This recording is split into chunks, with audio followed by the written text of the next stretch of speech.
Continuamos con el programa y está presente la doctora Rosana Marcolín de la Unidad Fiscal de San Javier. Doctora, buenas noches, muchas gracias por venir. Buenas noches. Hablábamos detrás de cámara, Roxana, y me decías que estás trabajando duramente en relación a un cambio de paradigma en cuanto al pensamiento en la zona de San Javier y demás, y toda la zona de influencia, en cuanto al cambio de paradigma en el pensamiento de la sociedad, que la sociedad tiene en relación a varios tipos de delitos y específicamente uno que es el tema de la violencia de género. Nos consta que estás como fiscal en una causa que dentro de poquito se va a dictar sentencia. En relación a esto te quería preguntar específicamente, ¿qué nos puedes decir en cuanto al cambio de paradigma que se debe dar a este tipo de delitos? Sí, bueno, lo que te puedo contar es que llegando a San Javier hace 4 años atrás, en realidad estábamos en una época de crisis de los paradigmas, no solamente respecto a la cultura patriarcal que venimos sufriendo las mujeres, sino también respecto de un paradigma respecto de la tutela de los menores, o sea, este eufemismo que estableció la ley Agote, y todo este cambio cuesta muchísimo de internalizar, porque en realidad son conductas que están muy naturalizadas. Golpear a los niños, tratarlos como si fueran propiedad de los padres. Lo mismo sucede con las mujeres, o sea, el hecho de sufrir algunas violencias que no son muy visibles, no solamente está el tema de los golpes, sino también están los insultos, las amenazas, el tratar a la mujer como propiedad. Bueno, esto en la localidad que a mí me tocó trabajar, estamos, por supuesto, desde la Fiscalía siempre tuvimos una mirada mucho más de vanguardia en toda esta situación y tratando de también hacer ver llegar esta mirada a los operadores que trabajan en esta situación. Como todo, en Santa Fe siempre hay más herramientas, hay más recursos humanos. Nosotros siempre estamos limitados en todo lo que refiere a recursos. Entonces, bueno, tenemos que trabajar con lo que tenemos y apelando a la buena voluntad de todos los que estamos tratando de hacer algo para modificar estas situaciones, ¿no es cierto? Que son, ya le digo, situaciones de naturalización. Es muy difícil, costaba mucho al principio hacer entender, por ejemplo, que los padres no eran, había todo un sistema en el cual se colaboraba inmediatamente con un padre que pedía, porque la hija se había ido con el novio, por ejemplo, una hija adolescente pero grande, de 16, 17 años, decidirse con el novio, y entonces no, tienen que buscarla, yo la voy a encerrar, nos decían, teníamos ese discurso instalado, la voy a agarrar, la voy a encerrar, la voy a llevar al campo y la encierro en el campo. O sea, y sin tener en cuenta que a lo mejor con eso se cometió otro ilícito. Por supuesto, ¿no? Que es un delito, es privación legítima de la libertad, pero eso es esta mirada de ver esta conducta de los padres como dueños, propietarios de los hijos, realmente, y no al adolescente como un sujeto de derechos, de sus propios derechos. Sobre todo nosotros ahora, este nuevo paradigma lo que impone es una mirada de una capacidad progresiva, o sea, no es que de un día antes de los 18 años vos no tenés ningún derecho y al día siguiente sos un sujeto pleno de derechos, sino que vas adquiriendo capacidad acorde a la madurez, ¿no es cierto? Sí, a las conductas sociales, por eso también claro, es importante que el trabajo que están desarrollando en ese aspecto. Claro, pero fue muy difícil, porque la respuesta era, pero yo soy el padre, o yo soy la madre. O es mi mujer. Claro, quizás. Ni hablar con lo mismo ocurre con el tema, ya le digo, son paralelos, ¿no es cierto? Porque también tienen un grado de indefensión, tanto las mujeres como los niños, sobre todo ante una presencia física superior, digamos, que es el hombre, que en general siempre tiene mayor fortaleza física. Pero bueno, esto nos retrotrae prácticamente a una etapa de cavernícola, digamos, ¿no es cierto? No se puede arreglar esto así. ¿Y estas conductas delictivas, Roxana, vos las observás más en la zona de las ciudades específicas, San Javier y demás, y otras zonas que tenés a cargo, o las observás más en aquellos establecimientos rurales o algunas pequeñas poblaciones que se dan al respecto? ¿O es todo una cuestión que la verdad es que a mí desde que empecé a trabajar como fiscal y tuve más contacto directo con la situación, me asombró la cantidad de casos. Si hablamos detrás de cámara, es alarmante la cantidad. Inmenso, es increíble, uno no lo puede creer. Y previo a eso yo tuve alguna experiencia trabajando en el servicio penitenciario en tanto en las cárceles la cárcel de mujeres, en la unidad 4, como en las cárceles de hombres. Yo te contaba hace un ratito que nos pasaba de que ingresen, estaban presos ellos y vayan a visitarlos las mujeres y terminen siendo víctimas de una golpiza dentro de la cárcel.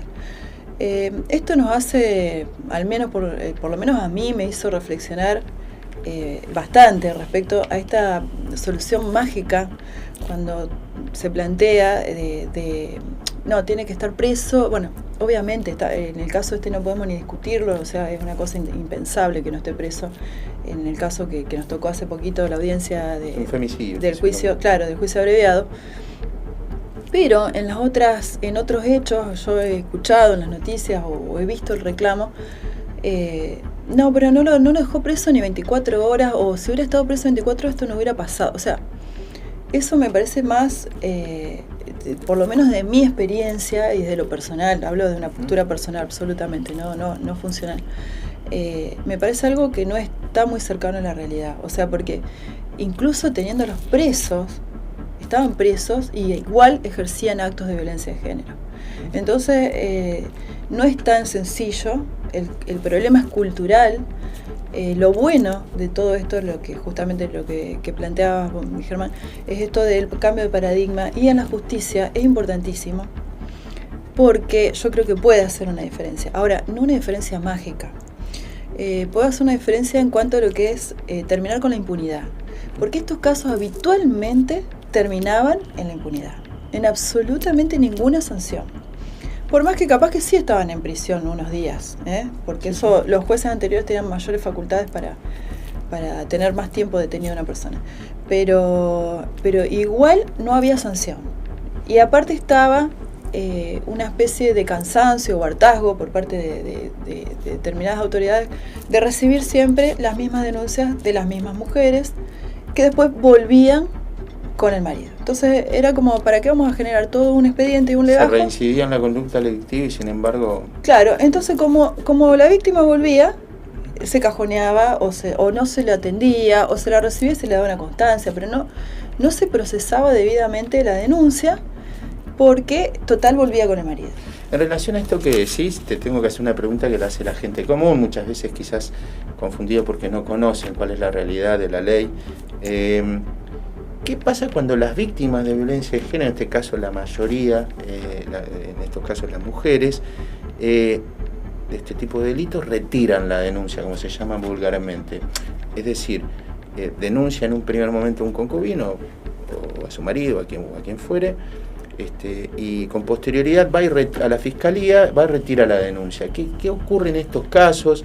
Si has tenido este tipo de experiencia, que imagino que sí, por supuesto. Y se ha reincidido en la conducta delictiva, como es el caso que comentabas recién en relación general, ¿no? Claro, bueno, eso pasaba mucho en el sistema entero. Nosotros en este sistema creo que la Fiscalía está claramente en una postura de no dejar pasar una, en el sentido de que por más que vuelva la mujer con el marido, nosotros continuar con la postura acusatoria.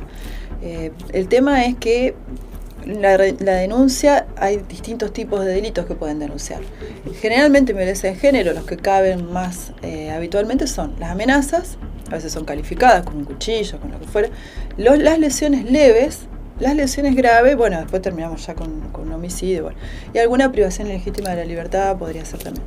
Pero, por ejemplo, las lesiones leves es una denuncia que necesita una instancia de acción penal. Sin embargo, hay una salvedad en el artículo 72 del Código Penal donde dice que cuando se afectara gravemente el orden público, el fiscal puede actuar de oficio. Bueno, habría que ver la entidad de esta golpiza. Por ahí una golpiza fuerte puede dejar lesiones leves, porque leves quiere decir que tienen menos de 30 días de curación. Aunque parezca mentira, ¿no? Esto sucede habitualmente. Es habitual. Es habitual y muchas veces han venido acompañadas por por el propio perpetrador del delito, y se les nota la mirada amenazante, obviamente que lo sacamos de una ala de la fiscalía. Hay una situación de vulnerabilidad. Sí, hablamos con ella y tratamos de darle contención, pero el quiebre tiene que ser para que podamos hablar de una solución y una verdadera prevención de todos estos hechos no va a ser difícil que sea con el castigo posterior. Si bien el castigo posterior lo que va a hacer es eliminar la impunidad, lo que no es poco, es mucho. Pero el quiebre tiene que ser cultural. Entonces hay que apuntar al cambio de paradigma. Hay que apuntar al cambio de paradigma, pero desde todos los aspectos. O sea, no se puede seguir sosteniendo más la violencia de género en ningún sentido, ni desde las propagandas, ni desde los programas televisivos, desde los chistes. Ya eso se tiene que terminar, tiene que ser de mal gusto, tiene que ser una cosa cuestión arraigada en la sociedad, ¿no? Sí, si no hay un quiebre cultural, o sea, esta solución mágica que se busca en el Poder Judicial o en la policía no va a ocurrir, no va a ser mágicamente que podamos... Y también a través de las sanciones ejemplificadoras como la que está por tomar la justicia en relación al caso que tuvo usted. Por supuesto, yo creo que ha sido una decisión maravillosa. Perpetua, ¿no? Sí, de los jueces, del Poder Legislativo, de la Nación, obviamente, esto de pasar el homicidio y calificarlo para que tenga una pena única que es prisión perpetua. Doctora, muchísimas gracias por venir. No, por favor, de nada. Como gracias siempre, accede a la invitación de este programa. Gracias a usted. Ya nos vamos a estar invitando nuevamente. Gracias. Vamos a un corte y continuamos con el programa.